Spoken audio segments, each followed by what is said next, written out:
नमस्कार। अनादि टीवी की खास पेशकश सत्ता के फाइनल में आपका स्वागत है। मैं हूं रत्नाकर त्रिपाठी। मध्य प्रदेश के सियासी इतिहास में अब तक का सबसे बड़ा उपचुनाव होने जा रहा है। प्रदेश की 28 विधानसभा सीटों के नतीजे तय करेंगे कि प्रदेश में किसकी सरकार रहेगी, जिसके लिए 10 नवंबर तक का इंतजार करना होगा। लेकिन नतीजों से पहले ही राजनीतिक दल अपनी अपनी जीत का दावा करने लगे हैं।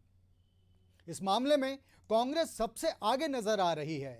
सत्ता से जाने के बाद से ही कांग्रेस लगातार दावे पर दावे कर रही है कि पीसीसी चीफ कमलनाथ दोबारा प्रदेश के सीएम बनेंगे।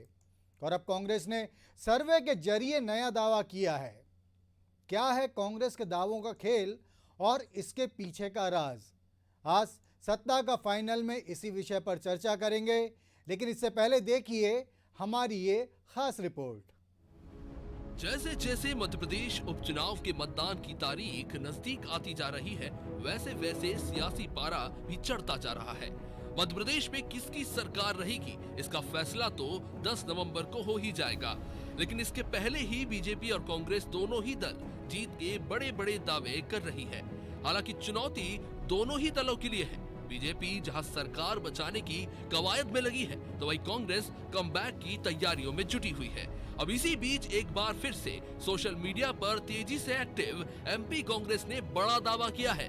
एमपी कांग्रेस का ये दावा है कि वह सर्वे में 28 की 28 सीटें जीत रही है और पीसीसी चीफ कमलनाथ दोबारा से मुख्यमंत्री बनेंगे। एमपी कांग्रेस ने ट्वीट कर लिखा है कि ताजा सर्वे ने बीजेपी की नींद उड़ा दी है। एक भी सीट पर जीत की संभावना नहीं है। कांग्रेस ने अपने सर्वे में बीजेपी और अन्य को 0 सीटें दी हैं और खुद सभी 28 सीटों पर जीतने का दम भर रही है। कांग्रेस ने लिखा है कि लोकतंत्र जीत रहा है, नोटतंत्र हार रहा है। मध्य प्रदेश के अंदर होने वाले उपचुनाव में सभी 28 सीटों पर कांग्रेस अपना परचम फहराने जा रही है। एक सर्वे भी आया है जो कह रहा है कि मध्य प्रदेश में भारतीय जनता पार्टी को 0 मिल रहा है, तो कांग्रेस को 28 में से 28 सीटें। इसका कारण भी लोकतांत्रिक व्यवस्था को खंडित किया है, जनता के वोटों को खरीदा बेचा गया है। तो ये काम किया है भारतीय जनता पार्टी ने। जनता में रोष है। जिस तरीके से सभाओं में जनता, जब पब्लिक अपनी तरफ से कमलनाथ जी की सभाओं में उमड़ रही है और शिवराज सिंह चौहान की सभाओं में अनुपस्थिति दिखा रही है, वो बता रहा है कि जनता अब भारतीय जनता पार्टी के इस षड्यंत्र के खिलाफ संगठित हो गई है। क्या ये कांग्रेस का आत्मविश्वास है या फिर इस बहाने कांग्रेस कार्यकर्ताओं को दिलाया जा रहा है हौसला कि 28 सीटें जीतने की बड़ी चुनौती को वो बोझ की तरह ना ले और चुनाव में जुट जाए? लेकिन ये पहली बार नहीं है। इससे पहले भी सत्ता से उतरते ही कांग्रेस ने ये दावा किया था कि 15 अगस्त को झंडा वंदन तो कमलनाथ ही करेंगे। फिर पिछले दिनों कमलनाथ का ये बयान कि विधानसभा में स्पीकर वही बनाएंगे। और अभी हाल ही में चुनाव आयोग द्वारा चुनाव की तारीखों के ऐलान के दौरान भी कांग्रेस ने पोस्टर जारी कर ये दावा किया था कि 30 दिन के अंदर प्रदेश में दोबारा कांग्रेस की सरकार बनेगी। वही पूर्व मंत्री सज्जन सिंह वर्मा ने भी लिखा था कि जनहितैषी कमलनाथ सरकार के साथ प्रदेश की जनता दीपावली मनाएगी। अब इस बीच सवाल यही है कि ये आत्मविश्वास है या फिर और कुछ? 28 विधानसभा सीटों के मुकाबले में सत्ता के लिए जीत का जो गणित है, जिसमें बीजेपी के मुकाबले कांग्रेस के लिए बड़ी चुनौती है, क्या ये कमलनाथ का मनोवैज्ञानिक दाव है ताकि कार्यकर्ता किसी भी प्रकार के दबाव में आकर हौसला न तोड़ते?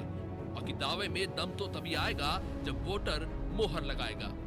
देखिए, कांग्रेस तो क्या दावा कर रही क्या नहीं कर रही उनकी मजबूरी है बेचारों की। उनके बाद में आप बाजू में निकल के पूछोगे तो कहेंगे हालत बुरी है। और कमलनाथ जी जो है 10 नवंबर को यहाँ से चले जाने वाले हैं और नेता प्रतिपक्ष का पद भी छोड़ने वाले हों, पीसीसी का अध्यक्ष भी छोड़ने वाले। इसीलिए तो मैंने कहा कि ये नेता पुत्रों की लॉन्चिंग रिलॉन्चिंग का चुनाव है। वो अपने आप को लगातार लोगों के बीच में पहुँचाने का काम कर रहे हैं ताकि वो आने वाले समय में नेता प्रतिपक्ष पद हत्या पाएं या पीसीसी का अध्यक्ष पद हत्या पाएं।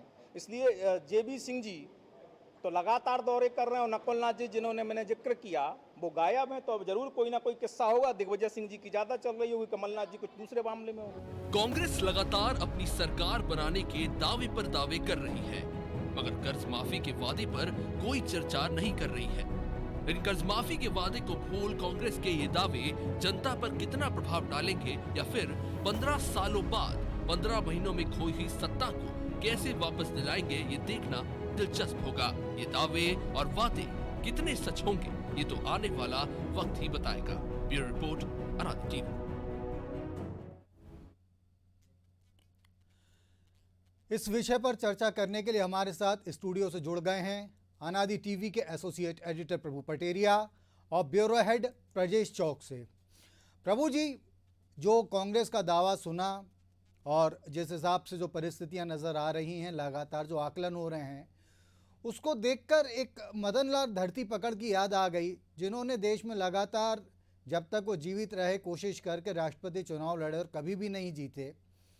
अब क्या कांग्रेस जो 28 की 28 सीट पर जीत के दावे कर रही है, तो क्या ये सत्ता पकड़ जैसे कोई दावे नज़र नहीं आ रहे? क्योंकि इसके पीछे का कोई आधार नहीं दिखता है। सर्वे किस एजेंसी ने किया है, दुर्गेश शर्मा ये नहीं बता पाए, और कांग्रेस किस दम पर इस बात को कह रही कि 28 की 28 सीटें वो जीत जाएगी? क्या लगता है इसके पीछे? रत्नाकर जी, जैसा आपने कहा कि जो धरती पकड़ वाला मामला है, तो धरती पकड़ ने बहुत सारे चुनाव लड़े थे और कोई भी चुनाव नहीं जीते और जमानत कभी भी नहीं बचा पाए वो। लेकिन ये यहाँ पे मध्य प्रदेश की धरती पकड़ने का ये मामला है और कांग्रेस हर वो दांव चल रही है। जिस तरीके से हम बात कर रहे हैं सत्ता के फाइनल में, तो ये वाकई में सत्ता का फाइनल है।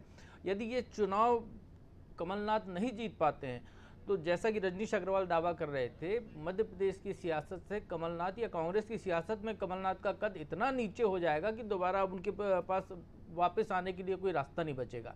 रिटायरमेंट की ही एक परिस्थितियाँ उनके सामने निर्मित हो जाएंगी। यदि हम भारतीय जनता पार्टी की बात करते हैं, तो भारतीय जनता पार्टी यदि चुनाव हार जाती है, तो शिवराज सिंह चौहान के जो अभी सितारे ऊपर चल रहे हैं, तो शिवराज सिंह चौहान भी डाउन हो जाएंगे और दूसरे नेता मध्य प्रदेश में आगे बढ़कर चले आएंगे। शिवराज सिंह चौहान भी रसाताल की ओर जाते हुए दिखाई देंगे। तो ये चुनाव वो चुनाव है जिसमें किसी पार्टी की साख नहीं जुड़ी है, इसमें नेताओं की व्यक्तिगत साख भी इसमें जुड़ी हुई है। जहाँ तक कमलनाथ की बात या कांग्रेस की सर्वे की बात करें, तो कमलनाथ सर्वे सियासत में माहिर खिलाड़ी हैं। 2018 के चुनाव के पहले भी हमने देखा था कि वो तरह तरह के सर्वे लेकर आए थे। वो बाकायदा मुलाकातों में भी, पत्रकारों से चर्चा में भी दावे करते थे कि सर्वे में उनके जो है ज़्यादा सीटें वो जीत रहे हैं, और वो तो 120-121 सीटों का दावा करते थे कि 121 सीटें हम जीत रहे हैं, और अंततः हुआ ये कि वो जो है उनकी 114 पे ठहर गई।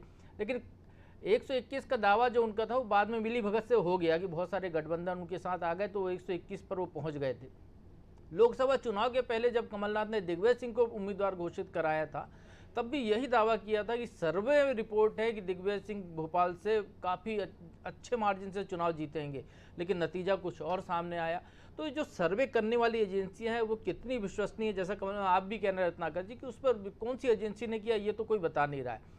तो ये कितनी विश्वसनीय एजेंसी है, उसकी प्रामाणिकता क्या है, सैंपल सर्वे का साइज क्या है, ये बहुत सारे फैक्टर सर्वे किसी भी सर्वे में काम करते हैं। लेकिन ये जो दाव है कांग्रेस का, ये अगर यदि वो किसी एजेंसी को कोट किए हुए बिना ये दावा कर रहे हैं, तो ये केवल चुनावी दाव है। वो एक तरीके से मनोवैज्ञानिक दबाव बनाना चाहते हैं, क्योंकि आप देखिए कि जो मध्य प्रदेश में जो उपचुनाव चूँकि आ ही चुके हैं, तो चुनाव को लेकर जो काम चल रहा है, भारतीय जनता पार्टी के जो प्रमुख किरदार है, शिवराज सिंह चौहान कहें, ज्योतिरादित्य सिंधिया कहें, या नरोत्तम मिश्रा कहें, या वी.डी. शर्मा कहें, वो एक एक दिन में 4-4, 5-5 जगह पर जा रहे हैं, कार्यकर्ता सम्मेलन कर रहे हैं। इसके बाद वो पब्लिक मीटिंग्स में जाने वाले हैं, उनके पर्चे भरवाने के लिए जाने वाले।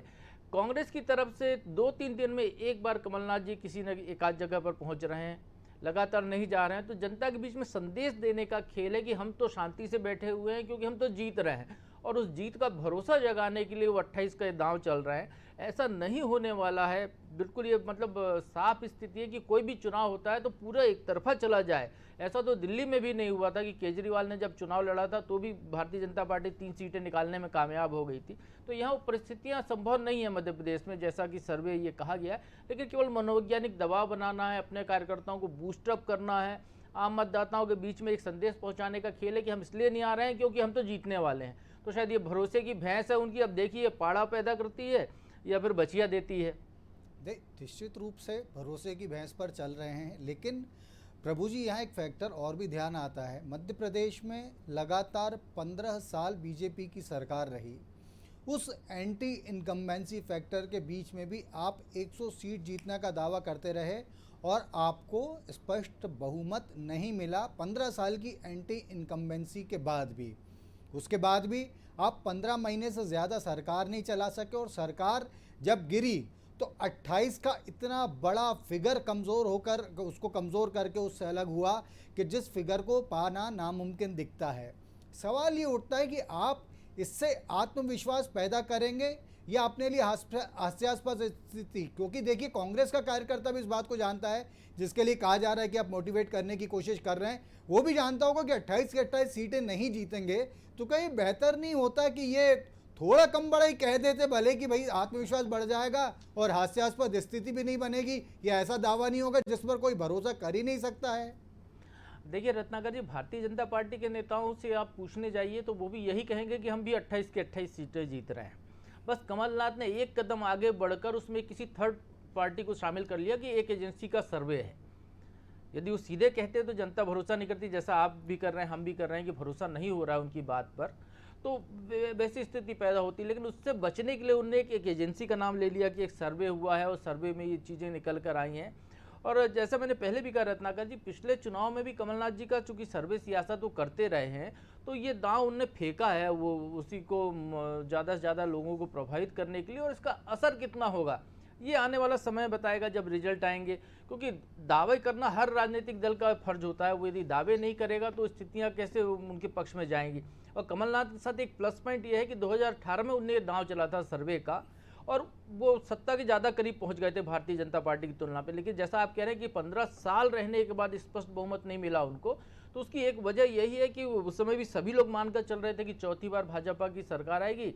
लेकिन कमलनाथ ने एक जो सर्वे सियासत का दांव खेला था, उससे उनके कार्यकर्ताओं में ज़्यादा उत्साह हुआ होगा। उससे आम मतदाताओं को कहीं ना कहीं ये लगा कि नहीं, वाकई में ये सर्वे कह रहे हैं बार बार, तो हो सकता है कांग्रेस की सरकार आने वाली, कुछ वोट उधर ट्रांसफ़र हो गए, तो इसलिए वो 114 पर पहुंच गए थे। तो ये वही दांव वो इस बार फिर से चलने की कोशिश कर रहे हैं कि फिर एक एजेंसी का नाम लीजिए कि एक सर्वे हुआ है, सर्वे में ये कहा जा रहा है। आप देखिएगा 2-4 दिन में कोई नया सर्वे आ जाएगा भारतीय जनता पार्टी की तरफ से या किसी और दल की तरफ से, और वो कहेगा कि वहाँ तो कांग्रेस जीरो है, जितने हैं वो और कम होने वाले हैं।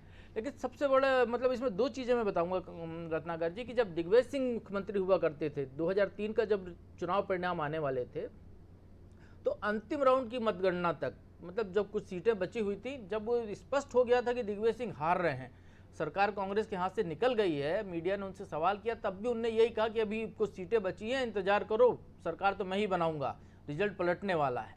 तो एक राजनेता की ये ताकत होती है कि वो अंतिम क्षण तक लड़ता है। तो वो कोशिश उनकी ये है कि वो अंतिम क्षण तक लड़ाई लड़ें, और यदि उसमें दांव उनके पक्ष में चला गया तो स्वाभाविक तौर पर कि वो विजेता हैं। जी। ब्रजेश जी हमारे ब्यूरो हेड भी हमारे साथ हैं। ब्रजेश जी, प्रभु जी ने अभी बात की कांग्रेस कार्यकर्ताओं के मनोबल की। उन्होंने कहा कि राजनीतिक दलों के लिए ऐसे दावे करना ज़रूरी हो जाता है। भाजपा का यदि आजकल में कोई सर्वेक्षण आता है तो वो दावा करेगी 28 की 28 सीट सर्वेक्षण के आधार पर वो जीत रही है। हालांकि पहले भी पार्टी ने ऐसा कहा है, लेकिन सर्वे की बात नहीं कही है। एक अहम सवाल यहाँ पर ये उठता है कि इस तरीके के दावे क्या मतदाता को कुछ प्रतिशत तक भी प्रभावित कर पाते हैं? रत्नाकर जी, जैसा कि पटेरिया जी ने भी बताया है कि मनोवैज्ञानिक वो रहता है कि मतदाता भागे ना। यदि आप इसको रणभूमि के क्षेत्र में ले जाके देखते हैं अपन एक तरह से, कि जो सेनापति होता है वो मैदान में डटा रहता है, यदि वो सेनापति भागा तो समझ लो कि पूरी सेना तो उसके पीछे भागी जाएगी ना। तो ये भी वैसा ही तरीका है कि यदि हम आज हथियार डाल देंगे, या हम यदि ये कहें कि साहब हमारी इतनी सीटें नहीं आ रही, 28 का उनको दावा करना वाजिब बनता है, क्योंकि 28 का आंकड़ा यदि वो नहीं हासिल कर पाते हैं तो उनकी सरकार नहीं बनेगी। यदि वो 28 से कम का कहते हैं, कि जैसे आपने कहा था कि वो कम भी कर सकते थे, इज्जत बच जाती है उनकी, लेकिन इज्जत तो उनकी तभी 28 में बचेगी। यदि उनने कहा कि हमें 25 आ रहे हैं तो उनकी जो 25 का आंकड़ा भी कम हो जाएगा। यही कारण रहा है कि चुनाव आयोग ने एग्जिट पोल पर प्रतिबंध लगा दिया, क्योंकि मतदाता प्रभावित होता है जब लगता है कि उसको कि हाँ इन्हीं की सरकार बनने वाली, यही जीतने वाला है। तो 1 या 2% भी यदि आपका मतदाता खिसक कर उस साइड जाता है तो वो पार्टी की जीत में कन्वर्ट हो जाता है। इसी कारण जो राजनीतिक नेता हैं, राजनीतिक दल हैं, वो दावे करते रहते हैं कि हमारी जीत, जैसे भाजपा ने पिछली बार दिया था अब की बार 200 पार, हालांकि हम 200 पार तक वो भी नहीं पहुंच पाए, लेकिन नारा तो दिया था कि हम इतने जीतते आए हैं, हमारी संख्या बढ़ती रही है, तो इस बार भी हम बढ़ेंगे। तो ये कार्यकर्ताओं में जोश भरने का एक काम करते हैं, इस कारण इस तरह के दावे किए जाते हैं। क्योंकि अब नेताओं की बातों पे भरोसा लोगों को कम होने लगा है, इसलिए सर्वे का सहारा लिया जाता है। इस कारण ही हो सकता है कमलनाथ जी ने ये दाव चला हो, भाजपा भी कह रही कि हम 28 जीत रहे हैं। आपको बता दें बसपा ने भी आज दावा किया है कि हम 10 सीटें जीतेंगे और हम किंग मेकर बनेंगे। तो दावे कर रहे हैं वो, जबकि बसपा का इतना वो ही नहीं है कि उसकी पहले ही 2 सीटें हैं तो 10 कहाँ से जीत जाएंगे। जब मुख्य चुनाव में आप लड़े हो और इतने स्तर पर लड़े हो, इतनी जगह लड़े हो, तब आपको 2 सीटें मिली हैं, तो अब आप यहाँ दावा कर रहे हो 10 सीटें। तो ये दावे सिर्फ दावे हैं, इनको दावों की तरह लेना चाहिए। जी जी ब्रजेश जी, जैसा कि अभी प्रभु जी ने थोड़ी देर पहले कहा कि कोई आश्चर्य नहीं कि 2 से 4 दिन में भाजपा भी एक सर्वेक्षण के आधार पर ये दावा कर दे कि वो 28 के 28 सीट जीतने जा रही है। यहाँ एक सवाल उठता है, जो अभी तक आप लोगों की साहिबान की जो राय हमने सुनी है उसके मुताबिक ये लगता है कि इससे कांग्रेस न सिर्फ अपने कार्यकर्ताओं बल्कि मतदाताओं के भीतर भी एक मनोवैज्ञानिक फैक्टर अपने पक्ष में बनाने में सफल हो सकती है। तो भाजपा की एक और सर्वे पेश करने के अलावा इसे काउंटर करने की क्या संभावित रणनीति हो सकती है अब? रत्नाकर जी, जैसा कि आज तक दल करते हैं, आमतौर पर सभी करते हैं, सर्वे करते हैं। मुख्य जो दल हैं भाजपा तो पहले से ही सर्वे करती रही और ये चुनाव के दौरान तक मतदान से पहले तक सर्वे चलते हैं। उसमें सर्वे कई प्रकार के होते हैं कि हमारा कैंडिडेट कहाँ कम है, किस क्षेत्रों में कम है और क्या चीज़ें हैं, वहाँ के मुद्दे क्या हैं। जो फीडबैक भाजपा में मिलता है चुनाव प्रबंधन की तरह से, उसके हिसाब से आगे की रणनीति बनाई जाती है कि कौन नाराज है हमारे क्षेत्र में, यहाँ आपका भीतर घात कौन कर रहा है। तो ये सब सर्वे पे ही होते हैं। एक टीम कंटिन्यू लगी रहती है, उसी फार्मूले पे कांग्रेस भी चल रही है।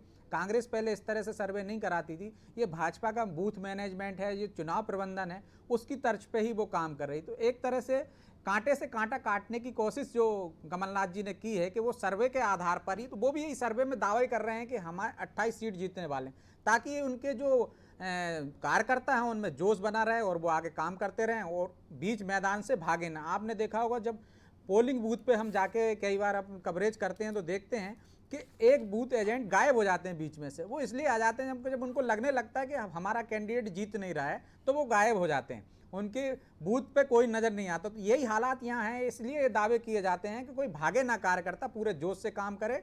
वो ये ना सोचे कि एक भी वोटर को नहीं निकालेंगे तो कोई फर्क नहीं पड़ेगा, एक एक मतदाता पे फोकस करे। ये मकसद रहता है राजनीतिक दलों का। जी जी। अनादि टीवी के senior political editor Lalit Upmanyu ji ने इस विषय पर क्या कहा, आइए सुनते हैं।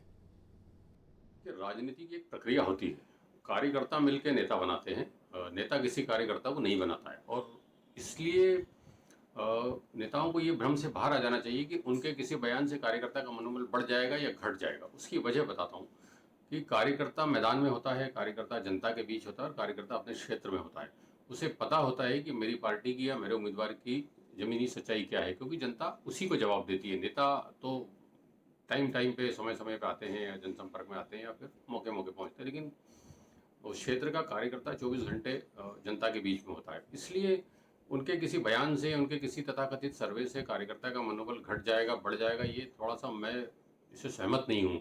ठीक है, वो अपने हिसाब से बयान सर्वे आ रहे हैं, जो भी 28 सीटें जीत रहे हैं या हार रहे हैं, जो भी हो रहा है वो।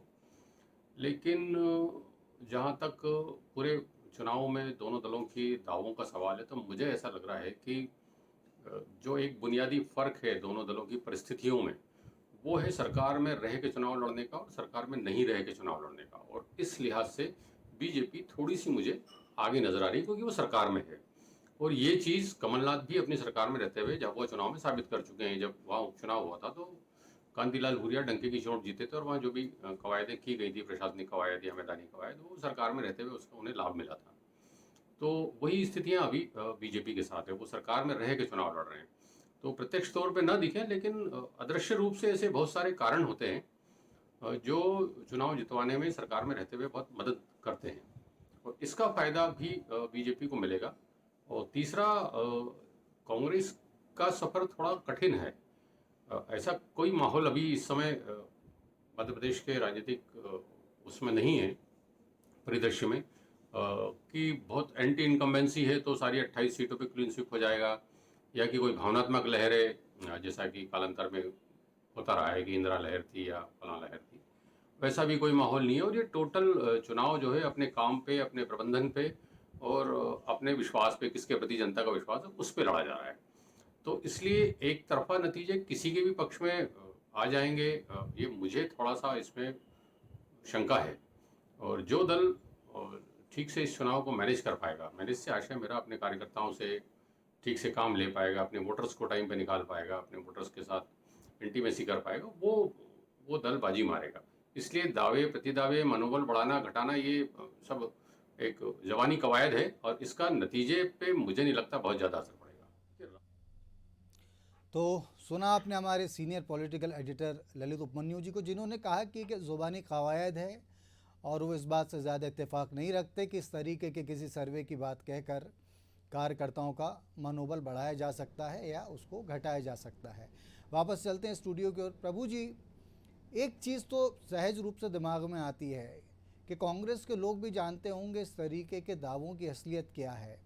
कमलनाथ से यदि एक कांग्रेस कार्यकर्ता इस सवाल को पूछ लेते हैं तो वो किस आधार पर इस बात को कह सकते हैं? क्या उनके पास कोई दलील होगी कि ये ऐसा ऐसा फैक्टर है इसलिए हम 28 सीटें जीत रहे हैं? जैसा अभी ललित जी ने कहा, एंटी इनकम्बेंसी फैक्टर नहीं है, कोई भावनात्मक बहुत बड़ा इशू नहीं है।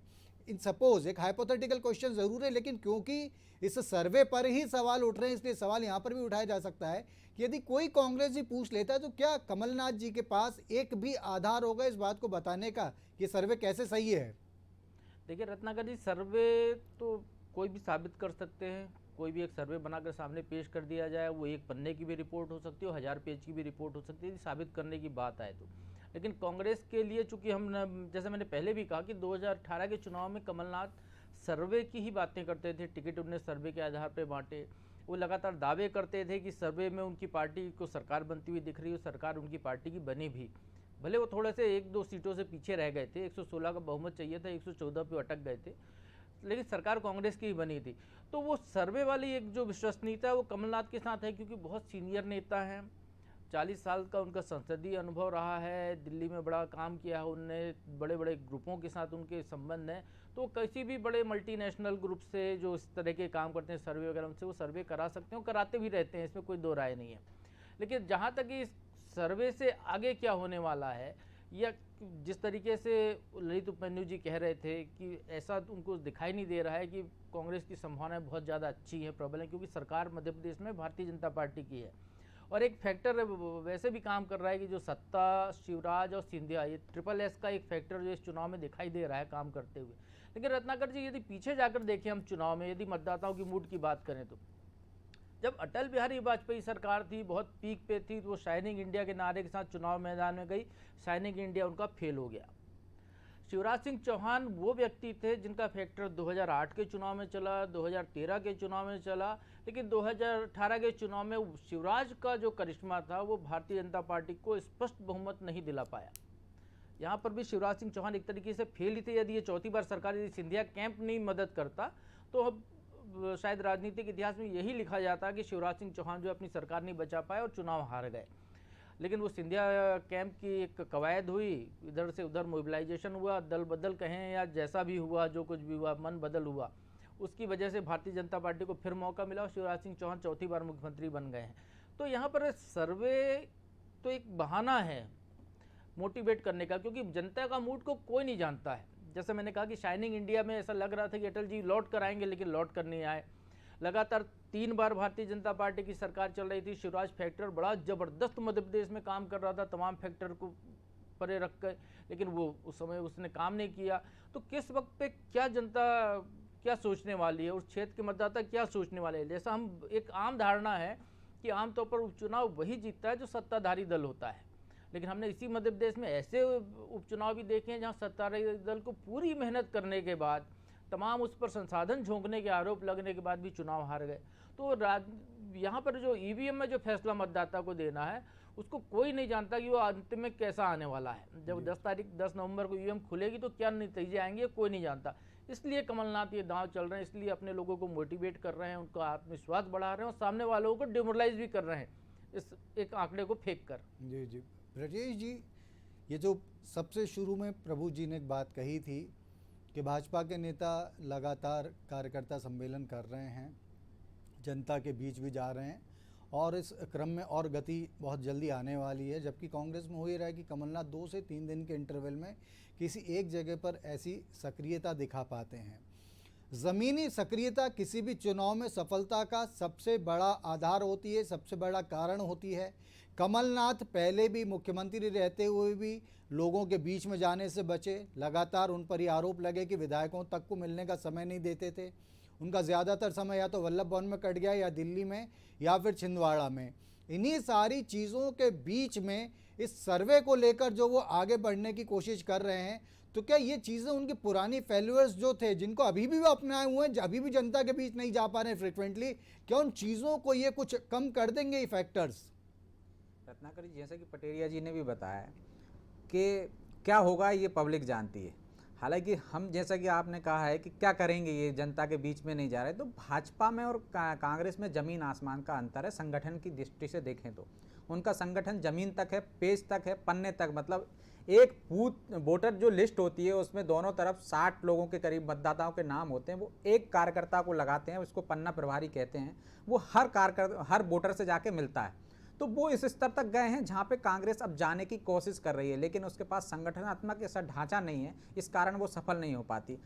अब कांग्रेस को लगता है कि जो पूरे देश में आजकल सोशल मीडिया पे ही बहुत सारे अखाड़े लड़े जाते हैं, मैदान लड़ा जाता है, चुनाव में लड़ा जाता है, मोदी जी के दौर से जो शुरू हुआ है, तो आजकल वो सोशल मीडिया पे दाव चल रही है। सोशल मीडिया के माध्यम से बहुत कुछ हासिल करना चाहती है। लेकिन आप देखिए, जिन क्षेत्रों में चुनाव हो रहे हैं वो अधिकांश ग्रामीण क्षेत्रों से हैं उनके, जबकि कांग्रेस को चाहिए कि वो क्षेत्रों में जाए, जैसे कि शिवराज जी दौरे कर रहे हैं और उन पर तंज कस रहे हैं कि उन्होंने कुछ नहीं किया, और अपनी उपलब्धियां बता रहे हैं कि हम आए हैं तो 6 महीने में हमने किसानों के लिए क्या किया। कांग्रेस वहाँ पे पीछे दिख रही है। और कांग्रेस के लिए जबकि जुदाई आंकड़ा है 28 तक पहुँचना, जबकि तुलना में भाजपा के लिए आसान सा दिख रहा है। यदि वो तो मतदाता के ऊपर है, जैसे पटेरिया जी ने कहा कि चुनाव में मतदाता के ऊपर है, वो कब तय करेगा, वो तय करेगा कि किसको जीतना है किसको। हो सकता है कि हमें कोई नए चौंकाने वाले परिणाम सामने आ जाए कि दोनों कोई बहुमत ना मिले, तब क्या राष्ट्रपति शासन लगेगा क्या? तो ये ऐसी संभावनाएं रहती हैं। ये तो तब ये मतदाता के मन में है, वो कब क्या करेगा, कब निर्णय लेगा, जब ईवीएम तक जाएगा तब उसको तय करेगा कि किसको मतदाता को किसको जिताना है, किस पे उसको भरोसा है। अभी हम जिस तरह से देख रहे हैं, मतदाताओं का रुझान जानने की कोशिश कर रहे हैं विधानसभा क्षेत्रों में जाके, तो उससे लग रहा है कि उसको थोड़ा सा ये गिला है कि हम चूक कर गए, क्योंकि बहुत कम मार्जिन से भाजपा हारी थी और शिवराज जी के खिलाफ एंटी इनकम्बेंसी का फैक्टर नहीं था।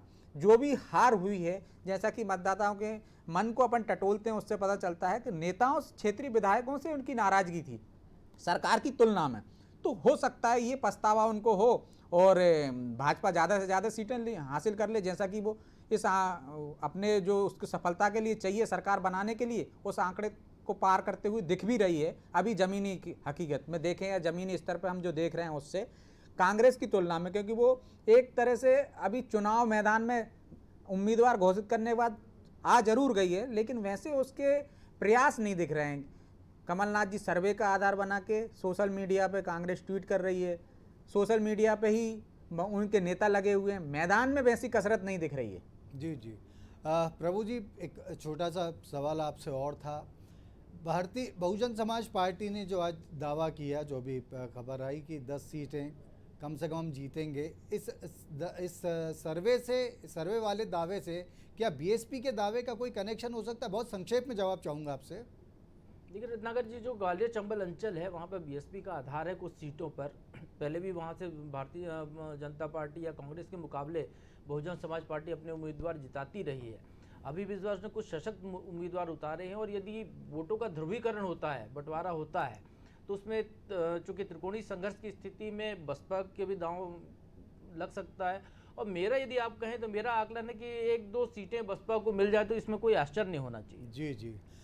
तो सुना आपने, कांग्रेस का दावा है कि वो 28 की 28 सीट जीतने जा रही। मध्य प्रदेश में एक सर्वे का इसके लिए दावा किया जा रहा है। हालांकि सर्वे किसने किया, कैसे किया, कब किया, इस तरीके के तमाम जवाब नहीं आए हैं, और आखिरी जवाब तो आखिरकार इस प्रदेश की जनता ही देगी। तो उस जवाब का इंतज़ार कीजिए। अगले कार्यक्रम में फिर आपसे मुलाकात होगी, तब तक के लिए नमस्कार।